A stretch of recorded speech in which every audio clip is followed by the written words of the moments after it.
Its membership grew rapidly, encompassing even criminal street elements. Rival groups and gangs surfaced, including the Bloods.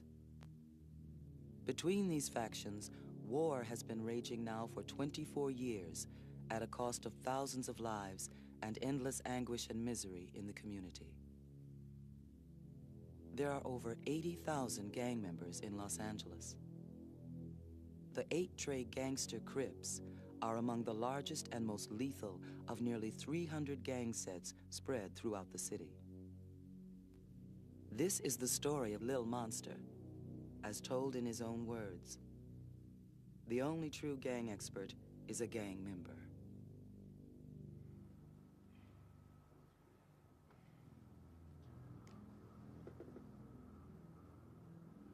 This is a quote by Malcolm X. Malcolm X said that there are two types of Negroes. There's the field Negro and the house Negro.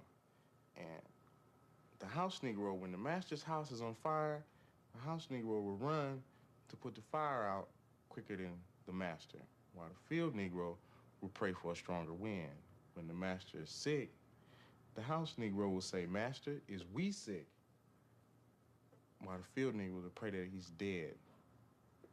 I'm a field Negro, and I hate everything that America stands for. I hate the establishment. I hate that damn flag. There's a younger group of kids coming up, and they're going through the same struggles that we went through, of not having no place to play, not having no resources in the neighborhood. They have nothing to do. These people are not interested in the library because they don't want to learn history. And when you break that down to 2 syllables, it's his story, not ours. I don't want to learn about his story. I want to learn about mine. I'm not going to go to the library and read a whole bunch of books that don't pertain to the damn thing that I stand for. There's nothing for me to do.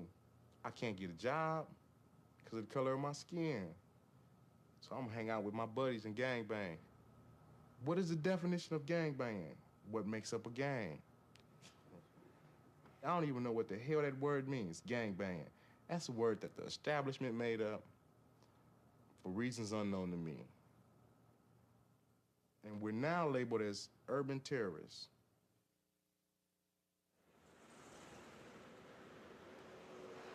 It all started on this corner Wednesday evening about 5:30. Basically, the police chased one of the homies into this yard over here and slammed him and tried to manhandle him. And we were located in the vicinity. We came out in force as gang members. The community came out and backed us. More officers came. You had a tense situation on this corner right here.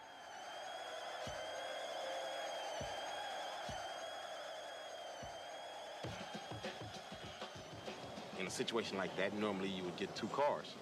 But with the Rodney King verdict being fresh, you know, just handed down not an hour and a half before, you know, they came in full force. And when they came, they were trying to handle, you know, our homies roughly. You know. And we weren't accepting that.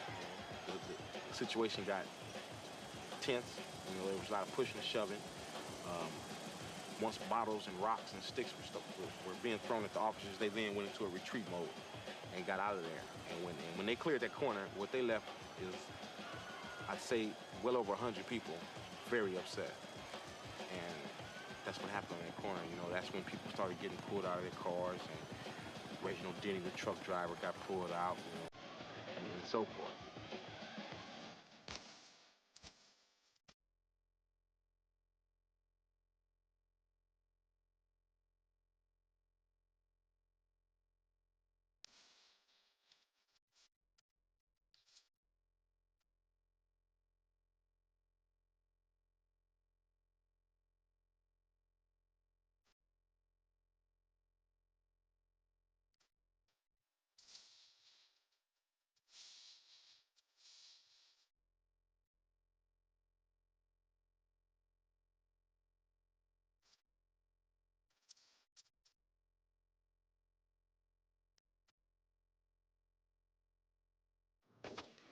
This is all gonna count right here as a bullseye. Red is the bullseye. You smoking something? It is. That's why it's red, you dumb fuck. Yeah.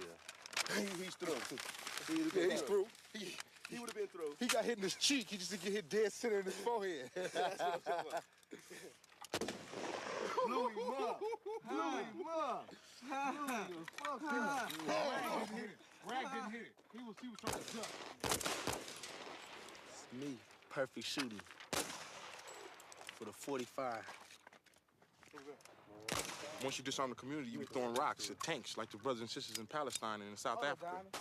So, you know, we ain't gonna never disarm. Case in point, we will never disarm. We have a right to bear arms. Huh? I didn't get him in the bullseye. Gave him straight to the heart.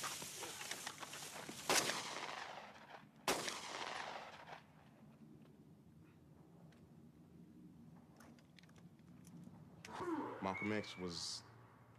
What? He had it right after he came back from Mecca. He had it right, and that's why the American government killed him, as we all know.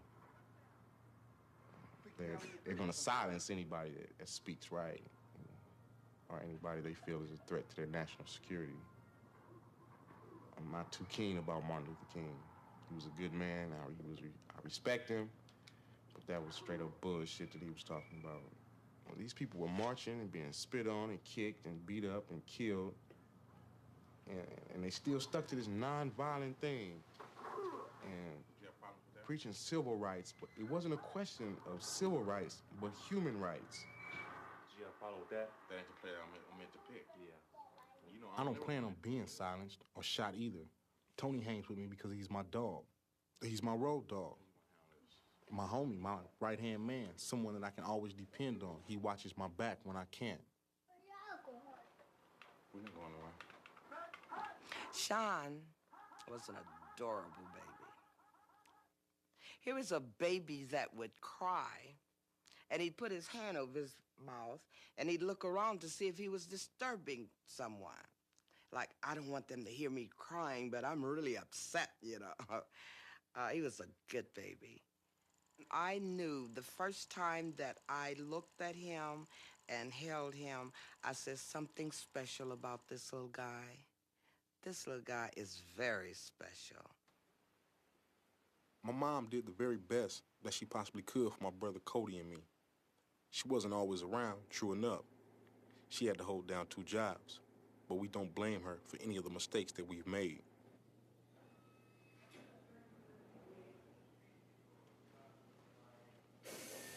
During my 5 years in juvenile corrections, I had a lot of time to sit back and think and look at everything I put my mom through.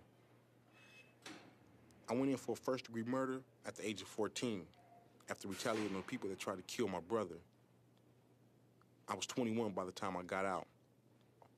Mom's is a strong woman, but I can't see putting her through that again.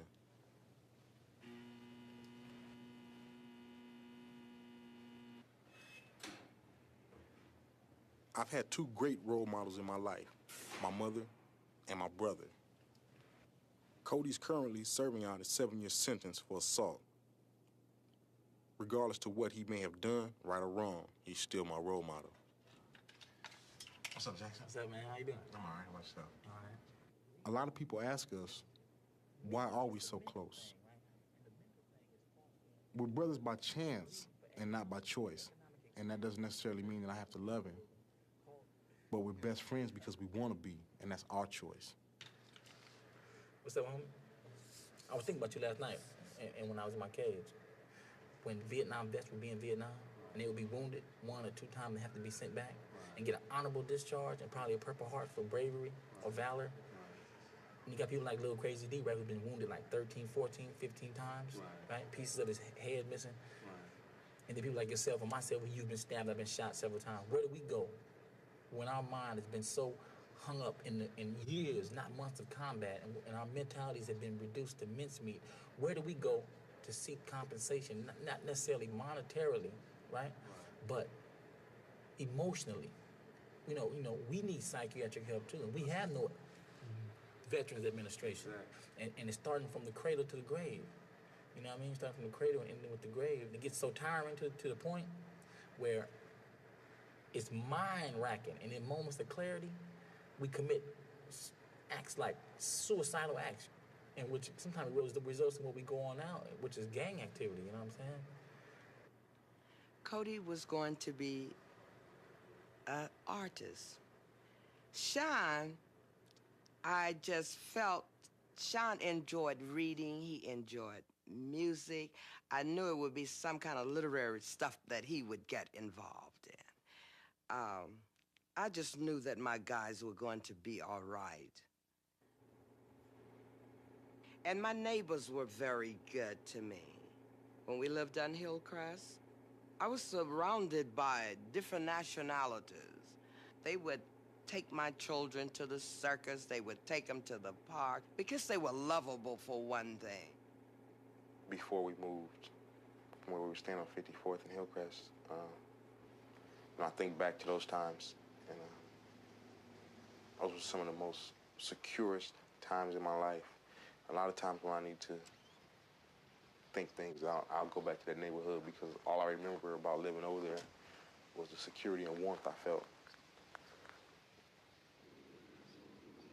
Yeah, this is the house I grew up in. Just played football on the grass. Of course, it was much greener then. I remember one thing my mother used to do that used to just kill me. After we would fight, she would make us sit out in the backyard and hug each other. And we'd be sitting there hugging each other, crying, because of the fight,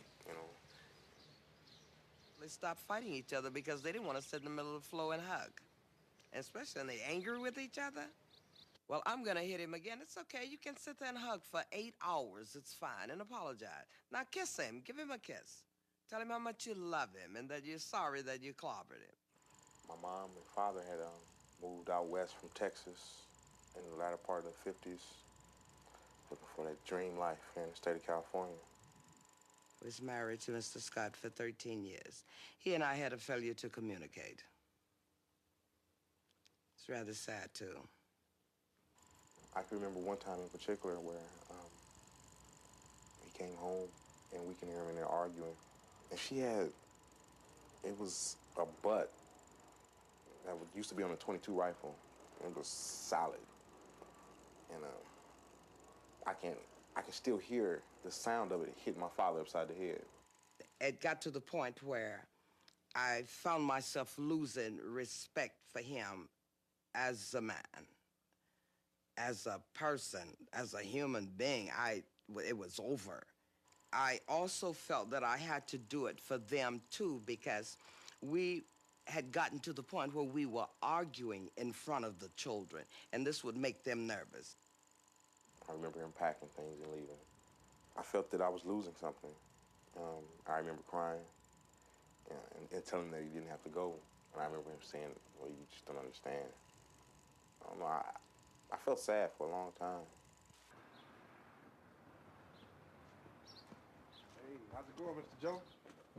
Mr. Joe was like a father to all the kids who didn't have one.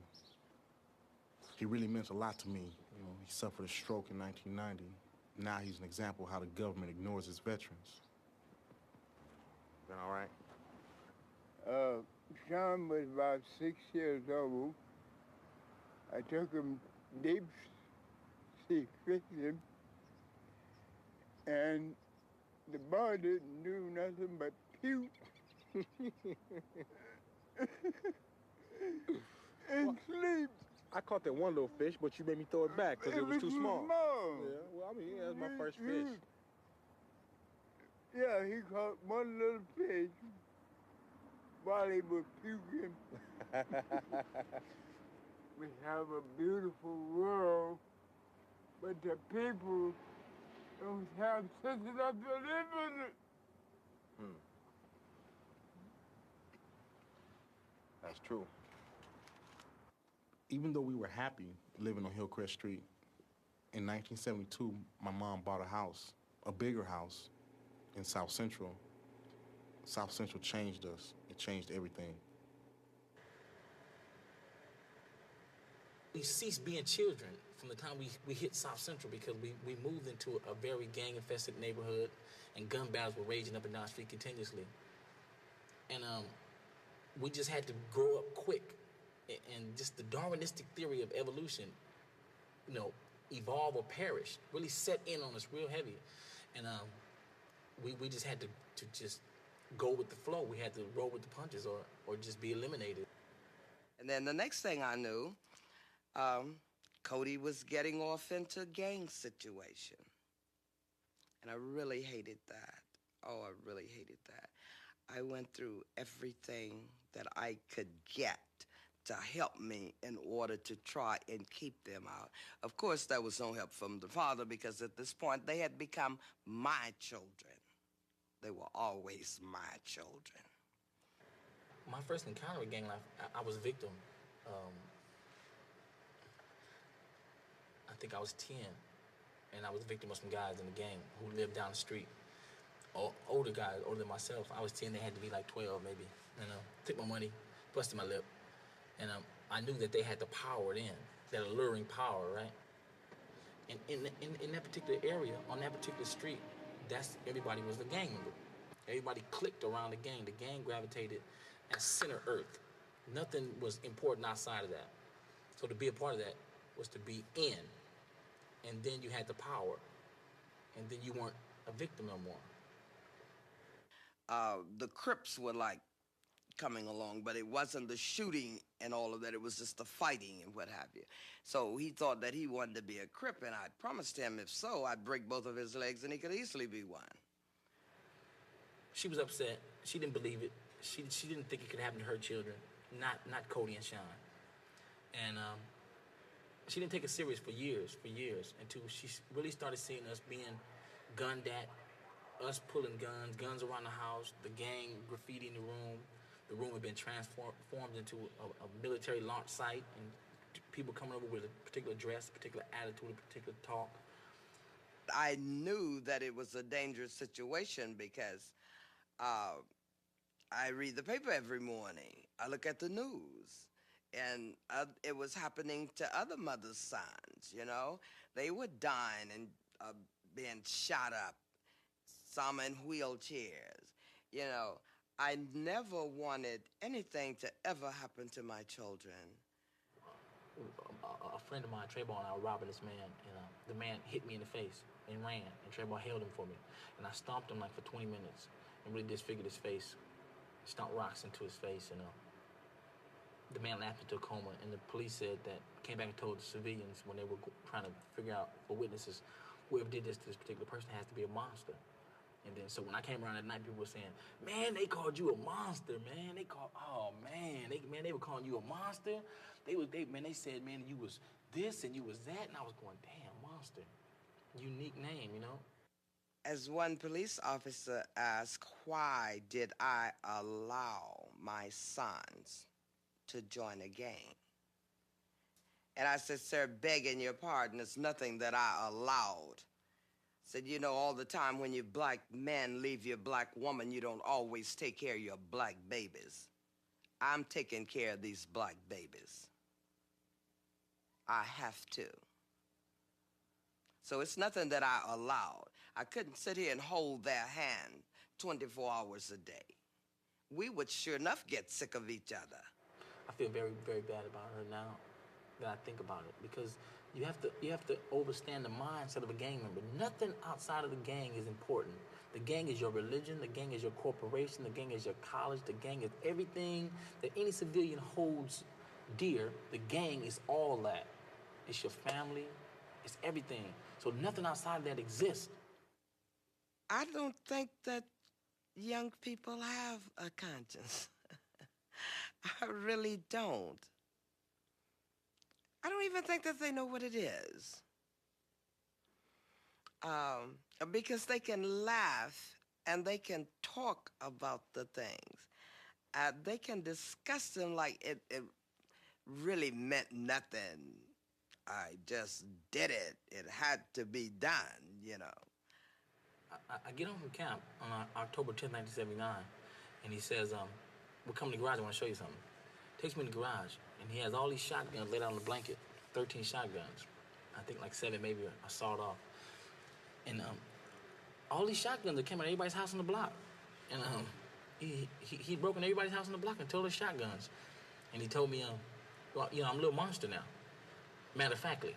And I said, well, hell, you can be who the hell you want to be with all these damn guns. And, but he said it proudly, and it really hit me in the heart that, damn, little monster, And I said, guys, look, let's be serious now. If you're doing these terrible things, when you close your eyes at night, you have got to see something. You have got to go back over whatever it is that you've done that day. You got to see some of it. It's got to bother you. Oh, Cody's, oh, Bert, get out of here. So that's the end of that conversation with the conscience situation, because they don't even want to discuss it. So I said, well, maybe they do have one. They don't want to discuss it. So it's there. And it was strange and kind of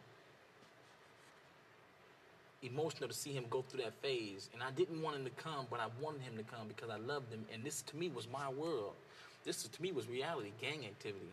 So I wanted him to be a part of reality, but I didn't want him to lose that specialness that made him himself, which was just my little brother. But to everybody else, he was a little monster, but he was always my little brother, So by him transforming from civilian to gang member, he lost a great part of his life. But he also gained a great part. I've heard about Little Monster when I was in high school. If you really want to know it, it excited me at the time, because I was young then. At the time, I was in high school. And then it kind of excited me because he was so well known that I was glad to say that my boyfriend is Little Monster. That's my man. Then I got pregnant, and then that really totally changed Sean completely, was our son.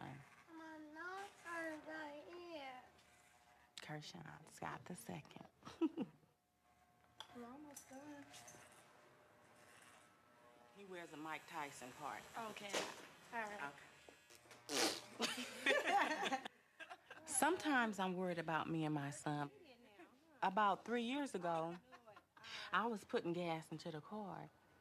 And I had just came back from the mall. I had a lot of jewelry that Sean bought me, a lot of jewelry. These guys rolled up like they was getting gas.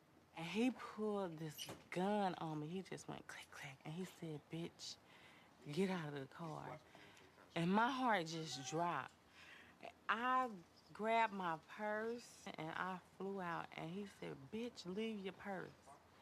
And I left my purse and I got the hell out of there. And he told me, well, Jennifer, I really don't want you and Punch ride in a car with me. It's because, one, it's probably a lot of people looking for me for revenge. And after that, then I was really scared. And then he told me, he said, Jennifer, you never really understood why. Now you understand why, don't you? And I just looked at him and I just really cried. When I do go out with my family, I'm on full alert.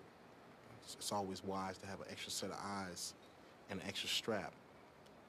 Tony's a good man to have in your corner when the situation heats up because he knows how to handle himself. He just helps me keep my family out of harm's way. He goes places with us, like when we go to the mall. Sometimes him and his date might go to the movies with us, and sometimes me and Sean might go out, and he be the babysitter for Becky, because Becky really loves him to death. He calls him Uncle Meat. That's what he calls him, Uncle Meat.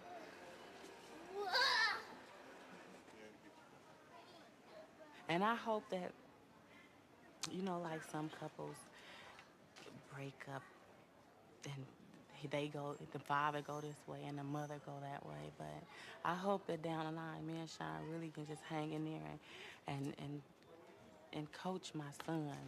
Because they say that a mother can teach a son everything that there is to know, but I don't think so. I think every child should be with his father.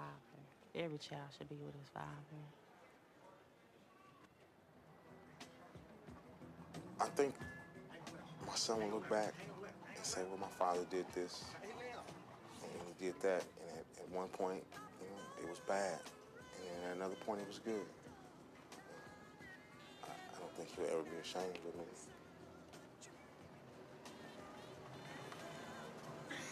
Now, if he wants to gangbang, all I can do is tell him no. You know, it's wrong. No, don't run into the wall, Punch. No.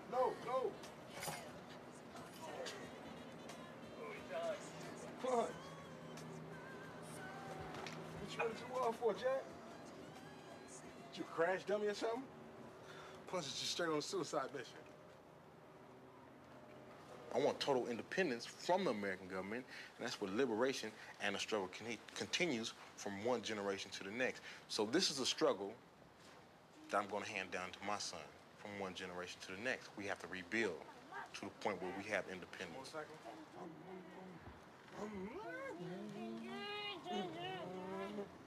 Fool come out, wait till he put his key in the door and grab the door handle. He got both hands occupied, right? So he said, all right. So fool come out, he's standing at the curb with his girl, right? Tim come from all around the car. Freeze! Fool put out a gat and started capping. Attack, right? So his only response was to get back off. So he just cleared the area over there. Right? And then they ran, and then we broke back towards Halldale, right? So we was gonna run back around up 81st and bank back on 80th, right? When we was running, you know how the trigger was. The trigger was heavy, right? We was running, he was running like this, it went off again. Right? And then I'm like this now, because he damn near hit my foot, right? Run straight into the police, man. Straight into the damn police. He got shot in the butt. He was like in the back of the heel. I got shot right here. Back of my thigh, man. It's a good one. Eventually they'll wake up and realize that it's safer to be at peace than to be at war. You know? I mean, I'd rather be able to walk down the street safely and not watch my goddamn back as opposed to looking at this car and wondering about this car, or looking at this dude over here and wondering why he's looking at me hostile. You know? I'd rather just be able to chill, you know, without having to worry about some silly motherfucker with a gun. This my brother, this my brother. Something happened to him, I'm gonna go back for revenge. Something happened to him, I'm gonna go back for revenge. That's what a true homie do. I hope they'll do the same for me. I know they'll do the same for me. I like to say this too, though. Just because a nigga from A-Trade, for anybody said, that don't necessarily mean they're your homeboy just because they from your neighborhood. That's right. All your homies ain't your homies. Just because they represent the same thing you represent. Niggas out for different things. I need to heat things up myself. I just feel like killing right now. Well, yesterday too. It seems like after every little while, I feel like killing somebody. After a while, I just feel like just when I touch a weapon,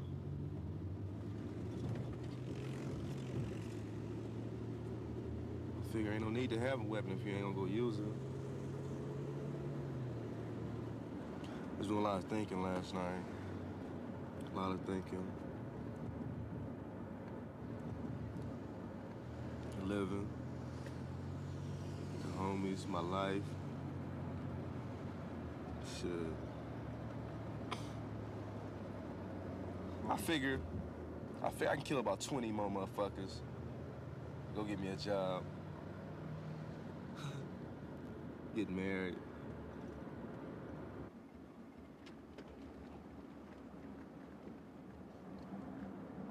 Innocent people will be killed, as in any war. Whether it's gangs or political war, you will always have casualties of war. Innocent people will always be killed. I've never hit an innocent person in my life because I know how to use a weapon. A weapon, to me, is just like a car. There's no need in having a car in your driveway if you don't know how to drive it. Anybody can pull a trigger, but you want to know how to use that weapon to the fullest of its capabilities.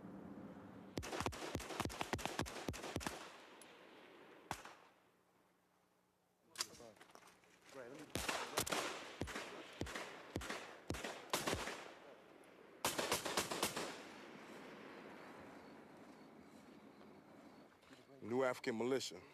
Build a new African militia. We have the right to defend ourselves. Self-defense is a human right. We will obtain our human rights by any means necessary.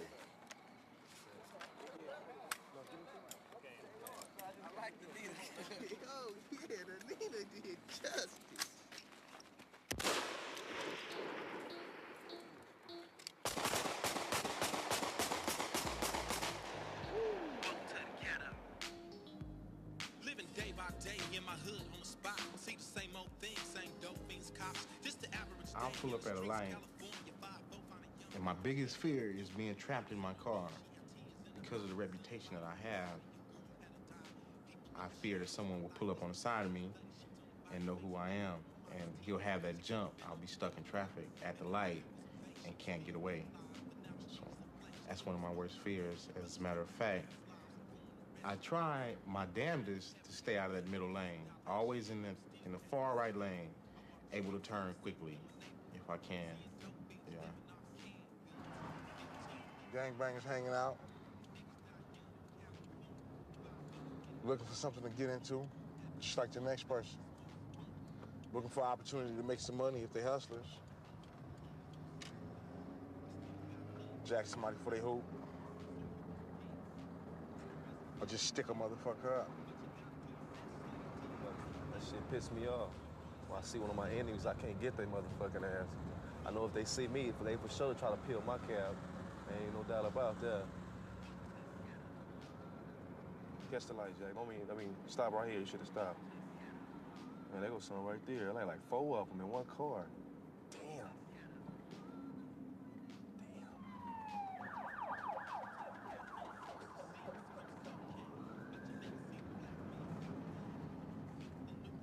Whenever I go into a spot, I'm checking all exits first. Got to be more than one exit. Got to be somewhere where I can watch my back. Got to be able to get up out of there. I wonder where them cats from. See, we no longer need to identify another member by the color he has on, because baseball caps play such a big role. We have the T for Texas Rangers, which stands for Trey. We have the G for Georgetown, which stands for Gangster. ETG, A-Trey Gangster. His hat's gonna tell me the story. You know, sometimes you do things that may be against your better judgment. Even something as simple as stopping for a burger can turn into a gun battle. There's been a lot of tragedies on this corner, many days, especially in the 80s. Plenty of people up here got hurt. I'm one of them that had to learn the hard way. But I'm lucky, I'm still living, you know what I mean? Shit, I was just up here slipping, really. It was some brothers behind the alley was having a gang fight. I was up here ordering. I know shit about it. Got caught up in the middle. They ran around here with a weapon. Of course I broke, you know what I mean? That I had no weapon. They chased me down. One brother was like trying to, you know what I'm saying, get at me for how people do in the streets. We couldn't get on a good understanding. One of his homies standing next to him just pulled a gat out and shot me in the jaw, hit me right here. My tongue came up through my neck. I tried to run. When I started running, hit my nerve and knocked me out, but I was on my feet, dazed. That's when he shot me in my back. I ran back this way, because after they came through, I ran that way, and they chased me back this way. By that time, I already got shot twice. I ran to Florence and just said, fuck it. You know what I mean? I thought I was gonna die. You know what I mean? But you would think you was gonna die too if blood was shooting out to both sides of your face. When I came through here and I was walking, I was holding my hand, you know, like that. A lot of people in the waiting room there started hollering, screaming to somebody help me, somebody help me. Neck wounds are very, very serious. All his wounds were very serious, frankly. He's had a collapsed lung. A lot of gang members do die here in AR. Unfortunately, you see not only for the individual person, but of course their families. And for what it can be said, their fellow gang members really care about them too. And there's a lot of pain and hurt and rage. It takes its toll on everyone, even us here in the emergency room. We're just fortunate. We just keep functioning because we have a job to do. But at the end of the day, your thoughts go back to what happened over the previous 12 hours.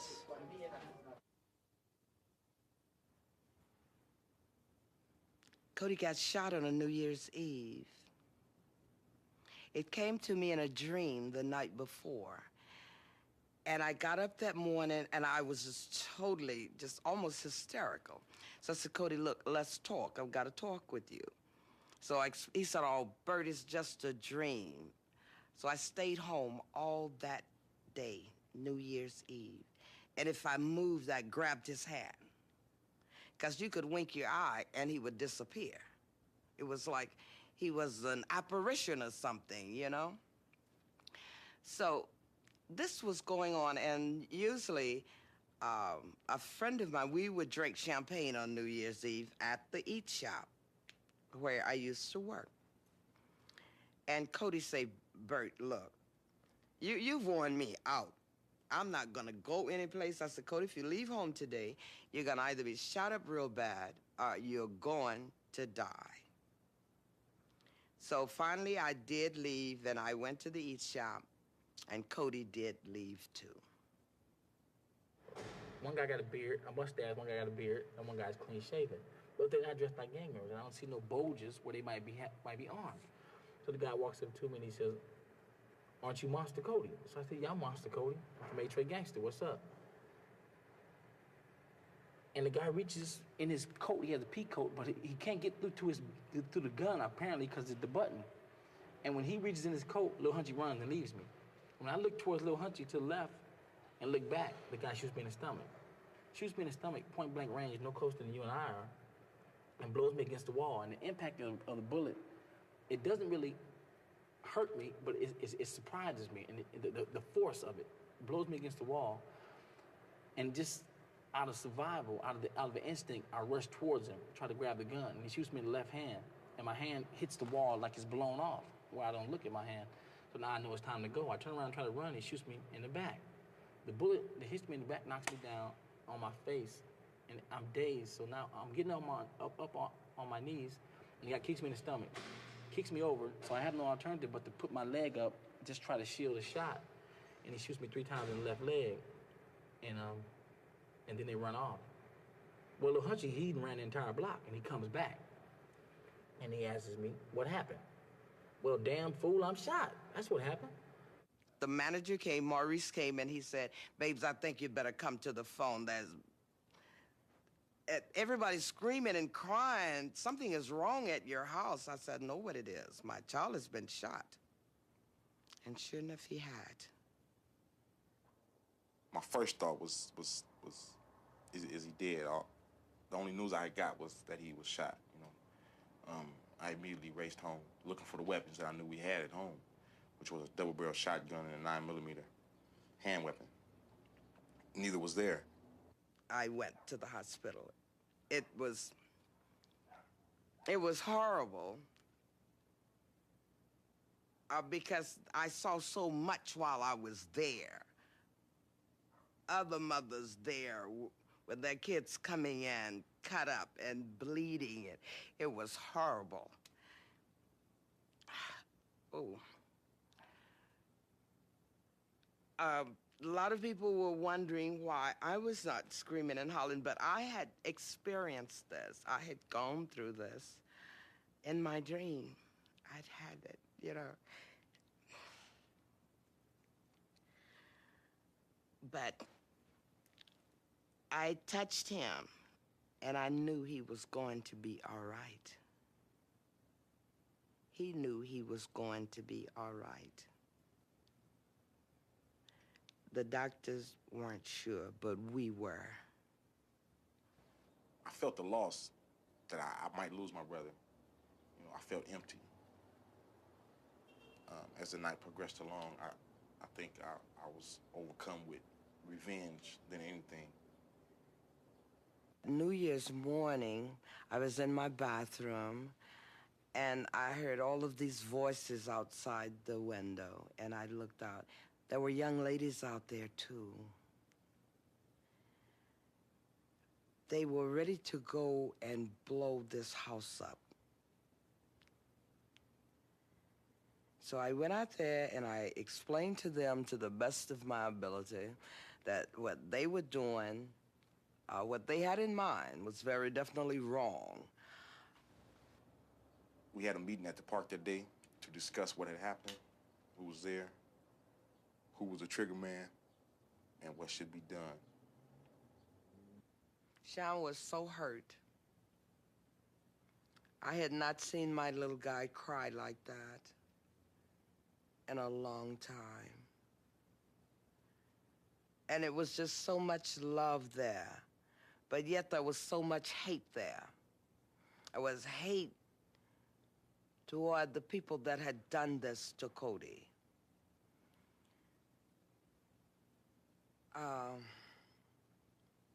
It was to the point where it was almost frightening, because his whole expression changed. It looked like his color even changed. But I guess when you're angry, and angry like that, everything changes. Once the sun went down, the mission was in action.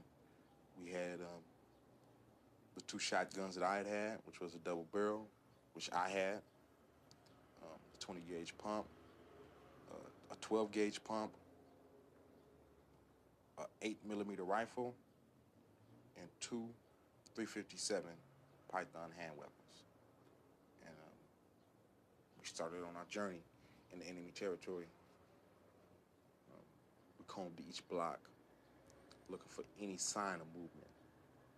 They knew retaliation would be swift. But with it being a holiday, January 1st, 1981, we knew that we would eventually catch somebody out. When we did, we ate them up. I was very hurt. I was very hurt. I was hurt for the mother that child belonged to. I knew how she felt because I knew how I felt. I hung out the window first. They were standing on the sidewalk. I gave them both barrels of the 12 gauge shotgun that was not sawed off. That was the person that died. The pictures that I was showed while I was going to court on it, I couldn't believe that a shotgun could actually do a person like that. It made me respect the shotgun even more. This person had no stomach anymore. It had been blown completely away. What had been the torso, the midsection of the body, was no more. It didn't look like anything human. You can't solve anything by just going out and doing the same thing that has been done to you. It wasn't necessarily, the person that I murdered wasn't necessarily the person who actually pulled the trigger on my brother, but he was affiliated with that neighborhood. And that's just like getting the trigger man himself. When you live in my world, retaliation has to be swift. As long as it's swift, it will make people respect your neighborhood and think twice about coming over there. I knew that he was capable of doing that, but I didn't think to the extent that he would go to that extent. And he really surprised me, which just overwhelming. I felt proud. I felt proud that he was able to rise above the emotionalism of his brother being shot and take care of business. We did several other drive-bys at night on 3 different neighborhoods, all enemies to my own neighborhood, because I was not satisfied with just getting that one neighborhood. I wanted to let all the neighborhoods know, affiliated with that one, that retaliation is swift. And then I wasn't as I am now, so I didn't care about the victims. You know, it was just them and us. You know, it was war, and I didn't care. But I was really proud of him. We were in a trans band, and I was sitting shotgun, with a double barrel between my legs. I remember driving down the street and seeing these guys in the street, sitting on a parked car. I looked at their faces, knew it was them. We then prepared, everybody loaded up, we rounded the corner again. Upon the second time of coming by, I hung out the window and said, "Hey, motherfucker." And when he turned around, I hit him with both barrels. Hit him in the neck. Just barely hit him in the neck, though. You know, I didn't give him, he didn't feel the brunt of both barrels like he should have, because he lived.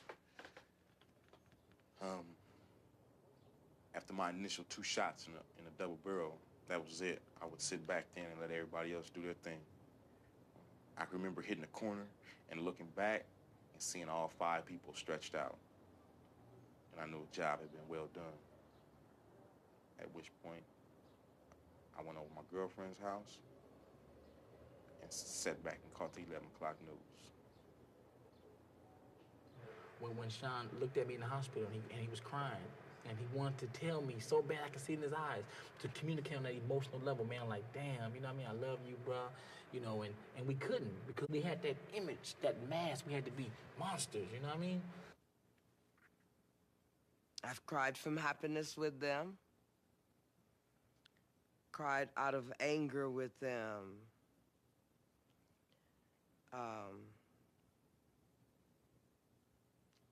I cried whenever they were sick. I hurt for them.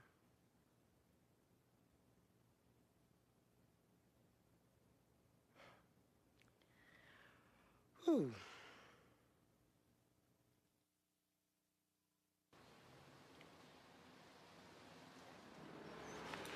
This got over 100 pages in it. 3 and 4 pictures on each page.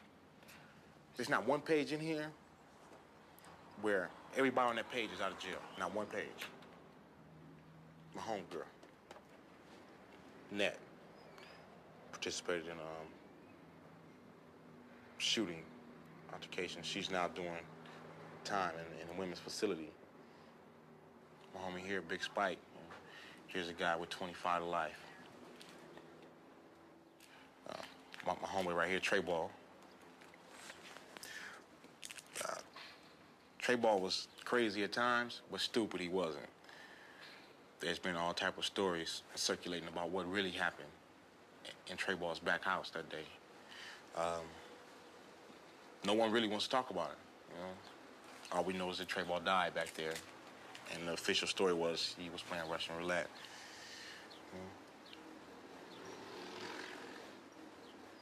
I mean, I look at these pictures and I see what comes to my mind when I look at these pictures are, what was I doing when we were taking these pictures, you know, and the memories that I'm flooded with, you know.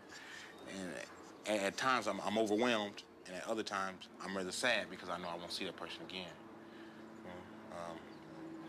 You know, this is another homeboy, Booger Red. Mysteriously was gunned down one night. We're not sure if it's from another gang that was not our rival, but an ally or an old man. There's been talk that it was this and it was that. In situations like this, where we can't be for sure, who can we retaliate on? We just have to let it go.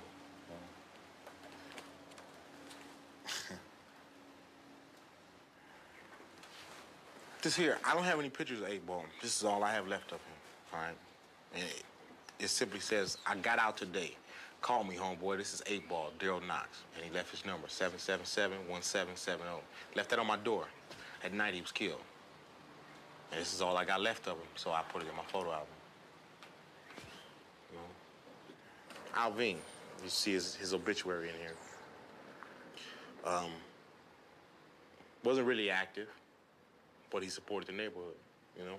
He never did a drive-by shooting in his life. Just a guy in the neighborhood that everybody knew he was real cool. Was at the store with his little girl in hand. God's gunned him down with his little girl in hand, you know? Think about so many broken dreams, so many broken lives. And this book right here can tell a story that just this book alone, that no other book could ever tell.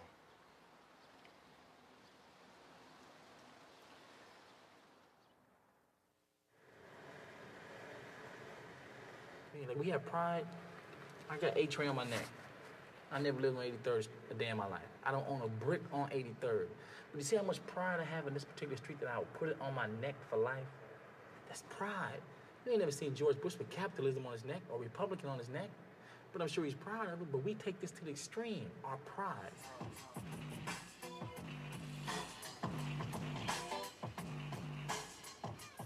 If we can put the same amount of pride into the community and instill it in the youngsters, then we do something positive and constructive for the community as opposed to just tearing stuff up.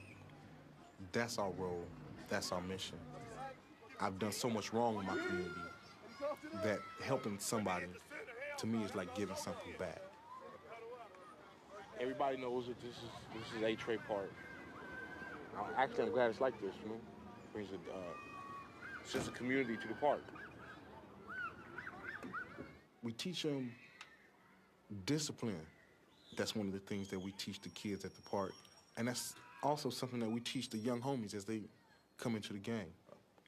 We played that role of being there, that male figure, be it positive or negative. It's there. And that's why the kids come around us. This is the ball. This right here is you. This right here is you. You the center.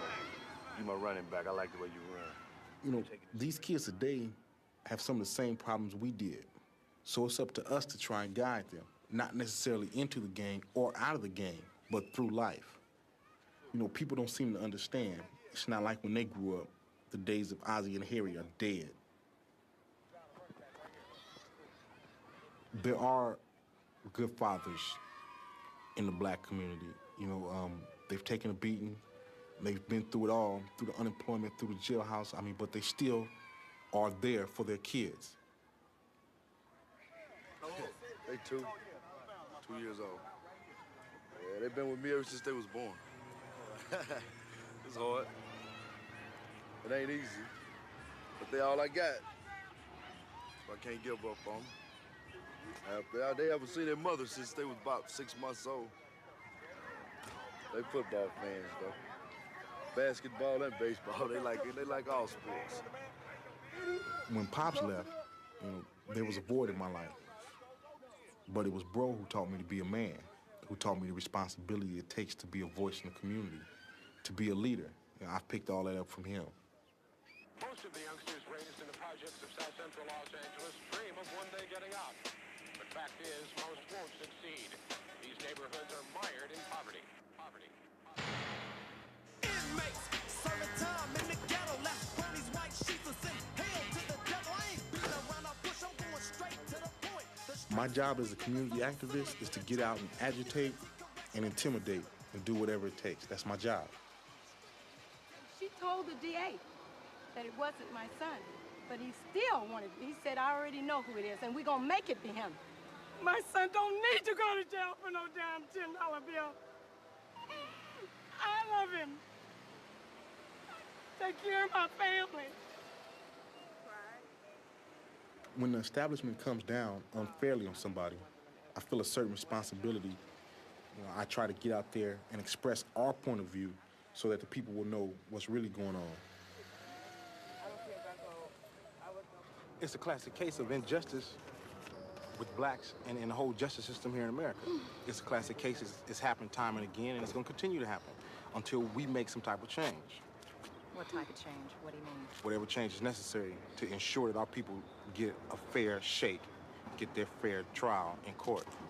So then it sounds like there is some anger in this community about what happened. Do you feel that we're going to see any of that then displayed or anything? Possibly. I mean, here you have an innocent man wrongly accused and convicted of a crime and given 7 years. Hell yeah, the community is upset, you know? What may happen, what will happen, I can't say. But, you know, eventually something will happen. On the level of shooting at each other, you gotta stop shooting at each other. Because it's not about turf. We've been warring with the 60s for 10 years and we ain't moved across Western yet. And they ain't moved across Western, so it's not about land, because neither one of us own nothing that we fighting for. It's not about colors, because the color of freedom in America is green. It ain't red, it ain't blue, so you ain't fighting about colors. What you need to do is rethink the situation. If you want to fight for something, come join us. Come fight for the land. You know what I mean? Fight for the land. Fight for some land that you can say is yours. Don't fight for a street that you don't own a brick on. I've been doing that for 17 years. I'm a 17-year veteran of the Crips. I ain't got nothing. I don't own a brick in this country. You know what I mean? So what you fighting for?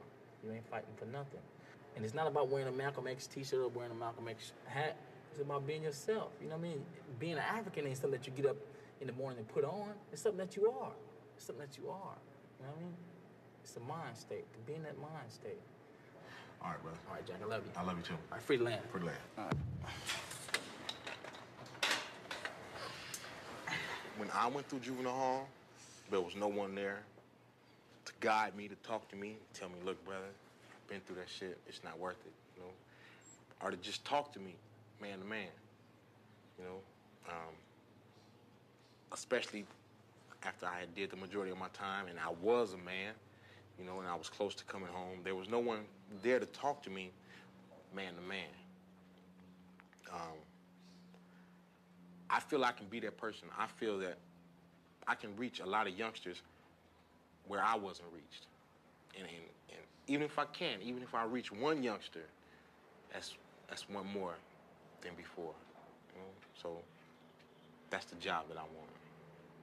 It's amazing. I don't know how we made it. But then, there was no reason we shouldn't have and no reason we couldn't have made it.